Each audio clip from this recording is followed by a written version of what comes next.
Hi everyone, and welcome to our Unit 2 video.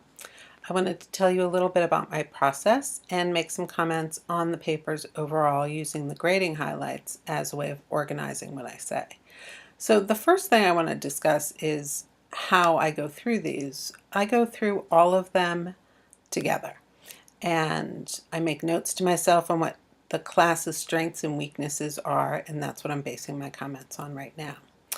Then I'll go through them one by one and make some comments which I will send to you via email. Another thing I'd like to address before I start on the grading highlights is the issue of time. It is considered late if it is posted after the 11 o'clock deadline. So just so you're aware of that, I know a lot of people are saying, oh, it's only 10 minutes or 15 minutes. It's due at 11, so get it in by then.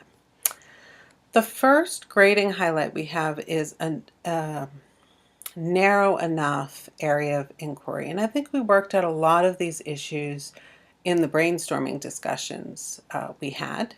But what I also want to suggest is that your overarching question, in other words, the big question, often phrased as what are the implications of something, should appear on the first page, ideally in the first paragraph, because this is going to give your reader a sense of direction and clarity as she or he moves through the paper. The second grading highlight is an understanding of the current conversations. We don't need 2 pages of background information. We probably need a couple of sentences to set us up where we are. And then we'll want to know what the major issues in the field are. And a lot of you seem to be on track with this. The third thing is a compelling and specific list of questions. So you'll have your first overarching question or questions in the introduction.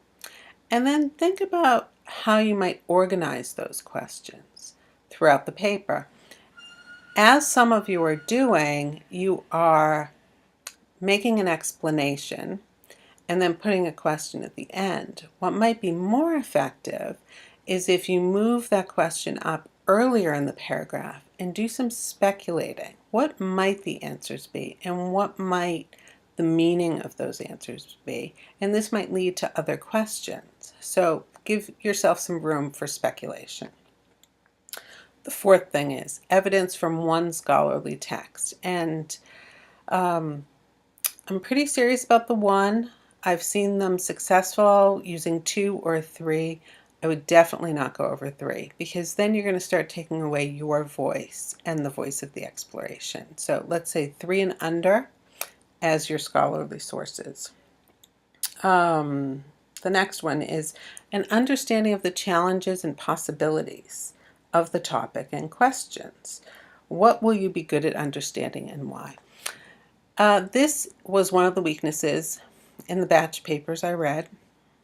This is a personal turn. At some point in the paper, usually toward the end somewhere, you want to suggest if you have a bias. I've done a lot of studies on this, and I've already formed my opinion, or there's not going to be a lot of research out there on X. So work that into it. Some of you did it really successfully, but a bunch of you just left it out completely. So make sure you work that in. Appropriate audience consideration.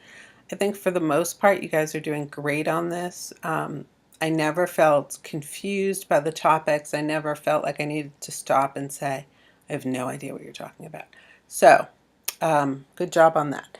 Clear language and few mechanical or grammatical errors. I will try to make note on each of your emails if there's a particular area or 2 that you should notice. The most common issues I see are commas after introductory phrases. In other words, when you say, when I went to the store, comma, I had to buy some milk. So there are resources for this on our Blackboard menu. Just scroll down, you'll see mechanics and grammar. It might be called OWL because that's the resource we use, and it's remarkable. I use it myself. Another thing you can do is to read your paper aloud before or while you're editing it, because you're more likely to hear issues in awkwardness than to actually see them if you're doing it silently. And then finally, citations in a noted style. So most of you were great, put which citation style you were using right in the header. Those of you who didn't, you need to do that. And some of you need to review the spacing or how to put things in order, that kind of thing. Again, there's a resource on our Blackboard page that takes you through the library, and you can see how to set that page up. Okay, those are big issues. I know that this assignment is really hard. I think it pays off in the long run because I think you have something to really think about for the rest of the semester. I also know it's hard because it's not something you're used to doing, but I think it's a great exercise, and I hope all of you will see the benefits of it as we move forward. Okay, talk to you soon. Bye.